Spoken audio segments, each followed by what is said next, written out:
Hello, everybody. Welcome into another edition of Talking Fitchburg on this Friday, October 2nd, 2020. Jeremy Crosby here. Hope you had a wonderful day. Glad you're here with us on a Friday night as we wrap up another great work week. And we got a busy show for you today.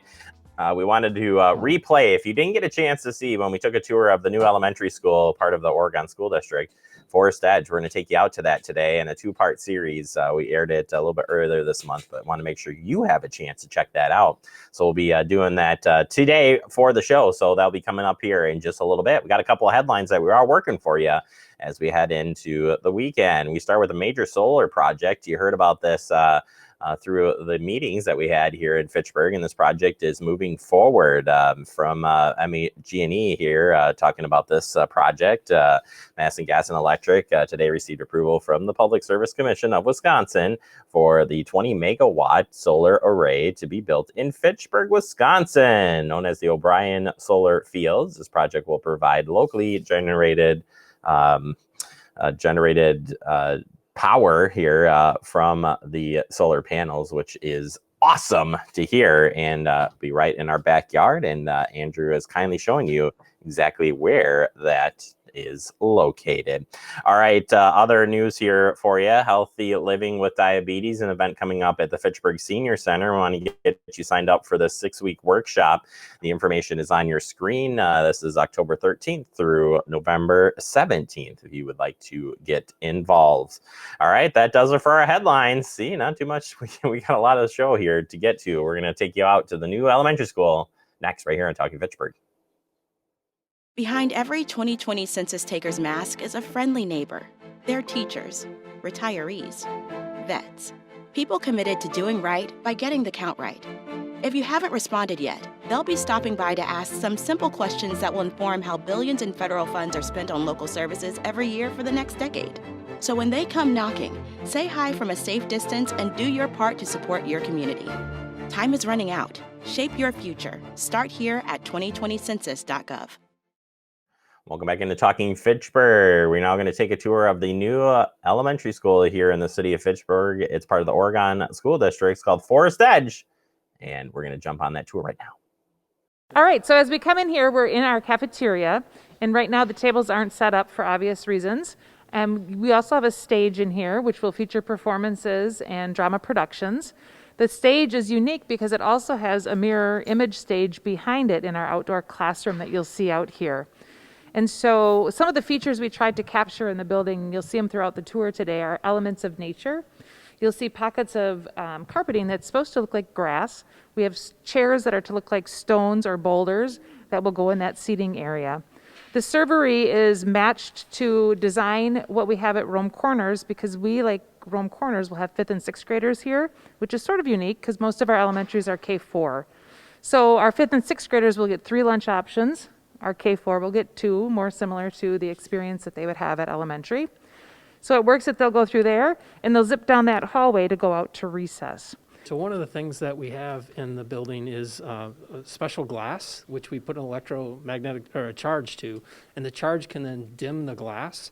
So anything that has a south-facing or west-facing or sometimes even east-facing view, we can actually, the building automation system also actually tints the glass when the sun gets to a certain point.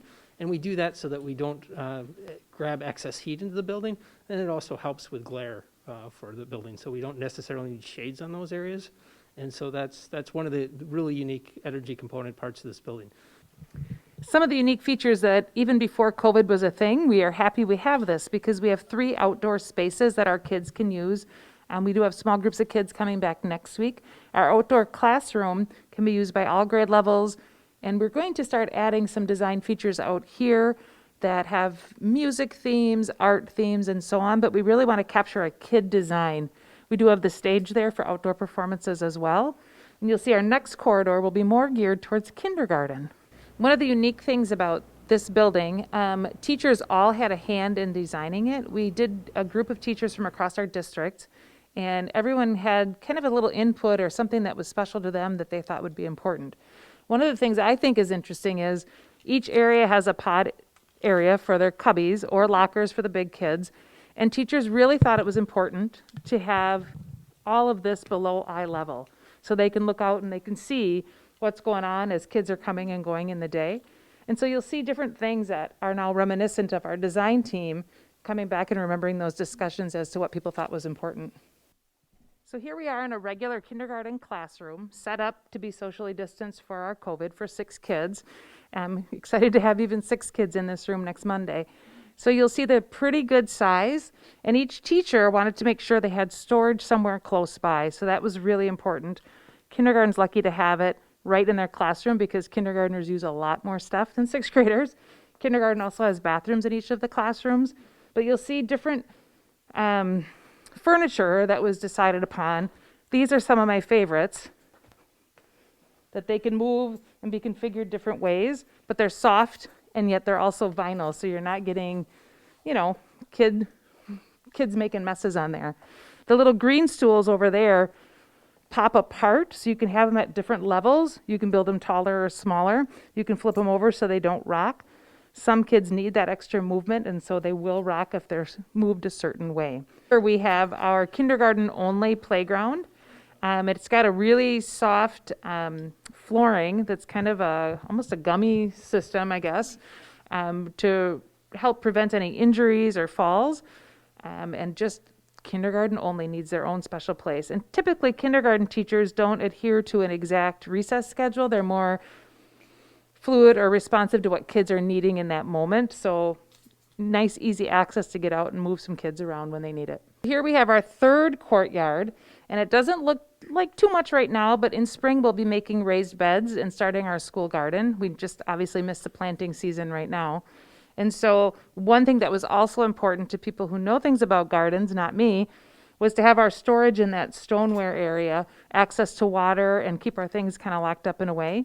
But we'll be building those beds this spring and planting with the kids. So our district has a strong commitment to music education, and our kids here will have general music K-6, but they'll also have the opportunity for choir, grades 3rd and up, for band, grades 5 and up, and for orchestra, grades 4 and up. So I'll have you have a peek at all of those rooms. This teacher in particular loves drumming and does a lot of her units around drumming, so you'll see those. So it was important late in the design to make sure we were a little more soundproof in this room so that she can make some noise and have some fun with kids without distracting other people. So this room is shared with vocal music and with orchestra because they're offered on opposite days. Love the acoustic panels, are beautiful, and the natural lighting with the light all around the room. Absolutely wonderful. We'll walk through. They have storage room, practice rooms, and go into the band room, which is pretty much the mirror image of this, but a little bit bigger. So we're in the band room, and as I just said to Andy here, I love that this group gets really the front row seats to the show of housing and development that'll go up over here. And I've brought that up to kids that have toured, that it's going to be pretty monumental to see a whole neighborhood develop over the course of time here. Pretty exciting room that we're in here. We have our STEAM room, so it's science, technology, engineering, art and music, or art and math for our programming that we do here. It's a class that 5th and 6th graders take. They create things with 3D printers, with Legos, they program, they work through all sorts of technology to create things that support their learning. So this teacher will work hand in hand with classroom teachers to help design projects for units that they're doing, activities that are in the classroom, and totally a space of wonder. So we have the room, and I think it feels really awesome, like professional, with the butcher block tables and the pull-down power cords. Also a big storage room for projects to dry and set until they come back for the next session. The younger kids can also use this room, but it's more often that teacher pushes into the classroom to do those lessons. So it's kind of a fluid space for learning and lots of creativity. So as we come through here, this is our 1st grade area, and you can tell as we progress that direction that we will have chairs get a little bigger, spaces look a little different. Each team area has a collaborative space, so you'll see how that kind of advances and changes throughout each grade level based on what we thought would be developmentally appropriate. When we get to the 2nd floor, you'll see more of a coffee shop feel, I guess I would say, and people have remarked that it almost seems like you're at Madison College or somewhere where like great learning happens. And so you see right here, collaborative space out here, a big area for a team to join, watch something on the big screen TV. There are new designs coming in, they're not here yet, that each area has a theme. Our building theme is energy grounded in nature, and each will have information, manipulative pieces, and so on to learn from that deal with water energy, thermal energy, wind energy, and so on. They're just not in yet, but they are coming for these walls in each team area. So here we are in a traditional first grade classroom. Love that you can look out the window and you can see some of the forest. We have been so far visited by several colorful frogs. I don't know my frog species. We have a family of 3 sandhill cranes that go by every morning. In the last week, we've seen 3 deer go by. So it's almost like we have a little zoo out back, which is really fun because people are snapping pictures and trying to count them as part of our community. You will notice one of the things that one of our design principles that we had, and Carrie, I, and Leslie were all on the design team, is lots of natural light, right? The classrooms are, basically corridors are single loaded. So you get natural light from both sides, which is very unusual for schools. So a little bit more costly, but that was a very important principle for our district to make sure that we had natural light in areas. And then we hope to save some energy too, because a lot of teachers won't end up turning the lights on because the natural light will be enough. So here you kind of see an idea of just a little space where breakout areas that can happen for maybe somebody to work individually with some students or some students to collaborate together. Just a little unique place that we've been able to create. Gymnasium. It has 2 full-size basketball courts with the 3-point lines and everything. It's not really designed as a competition court, so the bleachers would cover one of the courts. But if people wanted to have games, multiple games, that type of things, there's plenty of room between the 2 courts, and the divider there would keep the balls from going onto each other's courts. So real happy with it. There's also the ability to have the entire school in those bleachers, and there's a projector and a screen comes out of the ceiling that we could have a visual type of situation or a video or that type of thing. So, and then we have our playground. And we used a little bit different product for the surface. It's called jelly bean mulch. It's actually made of excess building materials that were never used, but just excess, and they run it through a chipper. And so it's kind of like a rubbery product that hopefully has a little bit better stability to it for students that are wheelchair bound, that type of thing. They should be able to hopefully still get around. We're still testing that to see how that works. But the nice thing of it is not a product that will break down, so we won't have to keep replenishing it. And the other thing that we found with some of those products, wood chips and those types of things, is kids would track those into our buildings, and then you can have some indoor air quality issues and that type of thing. So we're hoping to find a product, and this was our first attempt at trying to find something different. And then just south of that is the basketball courts, which you can't really see down there. There's some swings that are in there as well. And then that concrete area that's right next to the building is where the power comes into the building, so the transformers, as well as where the battery will go. The battery will actually be held outside in its own self-contained cabinet with its own fire extinguishing system and all that kind of stuff. So there was some concern about the windows. So the architect thought, well, we'll put a net down there just to protect the windows. If all of a sudden they started throwing hard balls around or something like that, basketball is not going to break a window.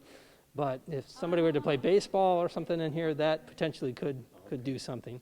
Those windows, by the way, are the sage glass windows, so they are the ones that you can darken. So this is a community room.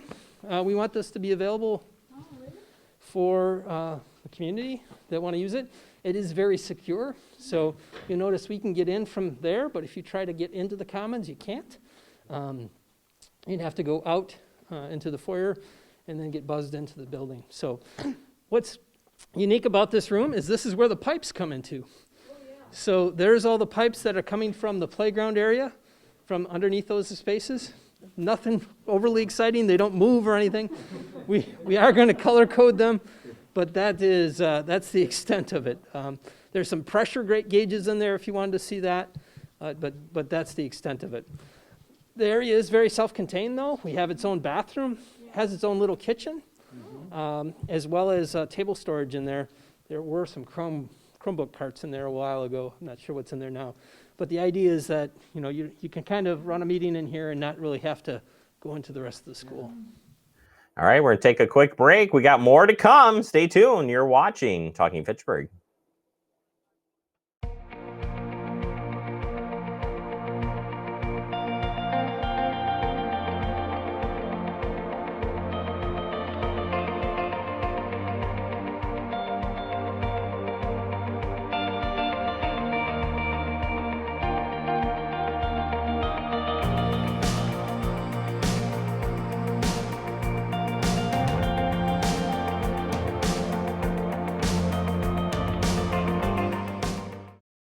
Welcome back into Talking Fitchburg. We're now going to continue part 2 here of the tour of the new elementary school. You got to see part of the top floor. Now we'll take the tour of the lower section of the elementary school. Take a peek. So these areas here were designed for kind of a green roof component. What we found before we installed them was that right next to the windows, because of the overhang, the plants weren't getting any water. So before we killed a bunch of plants, we kind of did some tests and found out kind of where the natural place was, and that's why there's a little bit of a spacer there. So, but the ability to show the kids kind of a green component right on top of the roofs that they'll be able to watch and bloom, and there's lots of flowers and everything that obviously will develop over time. And that's a good example of, for the last, 2 or 3 summers, we've taken tours of other sites that were built by our builder, Findorf, or designed by the Bray architect team to see things they had done in other schools. And this was something that we really loved. I think it was in Lake Mills, I don't recall, that we really wanted to bring here. So it was like taking all these ideas and these teammates to look at what are other schools doing that we could replicate here. And there's evidence of that all around the building. So as we work through our older grades, you'll see that change of furniture that I noted. Again, that coffee shop feel where kids can work collaboratively, have different spaces and different formats. That was really important for our learning, getting kids together to problem solve, think through things, and work as a team. But then also have the ability that the teacher could see them from the classroom and kind of be fluid in his or her instruction, moving from place to place. So this is shared with all the 4th grade, but again, a place for them to come together and make some great big ideas. One of the things we had to be really aware of is designing 2 different experiences for kids. One that models what our K-4 kids have at our other elementary buildings, and one that models what our intermediate kids have. And one of those kind of points of transition for big kids is getting a locker. So we wanted to make sure we replicated that here. And so you'll see lockers up here where you saw cubbies downstairs with that same idea of a teacher can look up and over. Love this area because over there you get another great view of not only the solar panels, but the community that's developing over there out that window. Net zero school means that we need to create as much power during the year as we use. And the only way that we actually do that is through solar panels. There are actually over 1,700 solar panels on this building, and you can see some of them right behind me here. So not producing a lot of power today, but typically we max out about 500 kW at any moment during kind of the high point of the day. And then that energy basically is the energy that's either using to run the building, or we send it back to MG&E as kind of a credit, so to speak, that will be used then when we kind of need it. So we do have a small battery system that's not installed yet. We'll actually be able to store some of that energy. And we use that energy also so that to kind of hit our peaks, because energy bills are based on how much energy you use at one given point in time. The battery can kind of shave those peaks off, so to speak. One of the things that's unique about this building, and is something that's kind of out there in the climate change world, is trying to not basically bring consumable materials or consumable energy sources into the building. So we actually have no natural gas in this building at all. So what that means is we use induction heating for our food service, or we use just electric hot water heaters. Everything's electric. There is no natural gas actually brought to the building. So the battery also provides a way for us to have kind of an emergency energy, or replaces basically the generator. If we were to be down for any period of time when the sun's not shining, the battery could hold up a good part of the building for an extended period of time for us to do that. So that's the main component of this, is we really felt like we needed to be off of fossil fuels, and basically having electricity as our main way to power the building all the time. We combine that with geothermal, and we'll show you a little bit of the geothermal a little bit later in the day here. All right, here we are in our Discovery Center. Some people might call it a library, but we like to think of it as a place to discover. So we have awesome furniture here, along with our brand new book collection. And that was one of the most amazing portions of this whole process, was the company that came in, they shelve everything, they have it ready to go, and all of this came to life within, I would say, 24 hours. It was amazing. Love to picture a class here, working with a teacher, working on a project, and having that first view of nature, where those deer and those sandhill cranes have been going by. So loving the colors, and in this whole process, I have no idea how colors work, but the ideas that were put forth just really came to life here in our design. It was hard to conceptualize what it would look like, but here we are with this beautiful space. So you'll see two little breakout rooms, again, with that theme of a discovery center. So you could use those, again, for small groups, other projects, research, but a quiet space to work within the Discovery Center. You'll see right now, because of this COVID world we're living in, these bagged books right now, we're devising a system of curbside delivery and pickup that'll start next week so that kids did an interest inventory, got their words on paper, sent a form in, and were able to select books they wanted to check out of the library. And we'll set those out for next week, and parents can start picking them up. So one of the things that kids do while in this space is they do have lessons on information technology. They have lessons on types of literature, how a library works, another teaching area. But love this, where kids can snuggle up with a book, snuggle up maybe even with a buddy to read in this unique place. And it just, again, some of the neat features that we tried to bring in that made it kid-friendly. And as we went through this whole design process, I remember thinking at one point, kind of having that epiphany moment of, we're designing almost a museum for kids, more than just a school. Things that are interactive, things with unique features, things with a theme that would make kids want to be here, want to engage, and feel playful almost in their environment. And so you'll see that again with just different aspects throughout here. I love the little furniture in there where kids can lounge and connect. And I think of it as so much different from the elementary school I went to with all the wooden desks and rows and so on. But in my 25 years in schools, the whole practice of education has changed, and how we deliver instruction looks very different, and we have furniture that models that change. So those 5 pumps right there are the pumps that take the water out of the 91 wells that we have underneath the area that we just looked at. So basically that whole area on the southwest side of the school has 91 406-foot deep wells. That's where the water goes into the earth, comes up, and then we either take the heat out of that water or put the heat back into the water, depending on what season we're in. So in the summer, we're putting heat into the water from the building. The building has around 90 heat pumps that are in the ceilings mostly, and they basically allow the heat to be transferred out of the building and the humidity into the ground in the summer. And in the winter, we take the heat out of the water, out of the ground, and bring it into the building. So that's the way that works. It's not free heat. You still need energy with the compressors and that type of thing to cool the building off or heat the building up, but it kind of it helps significantly. So it's very efficient in the summer, right? Because the ground is maybe 50, 52, 55 degrees. And so we're trying to cool the building off, very, very efficient, but actually still efficient in the winter when the ground still might be 50, 55 degrees, and we're trying to heat it up to 70. The compressors and the heat pumps can do that.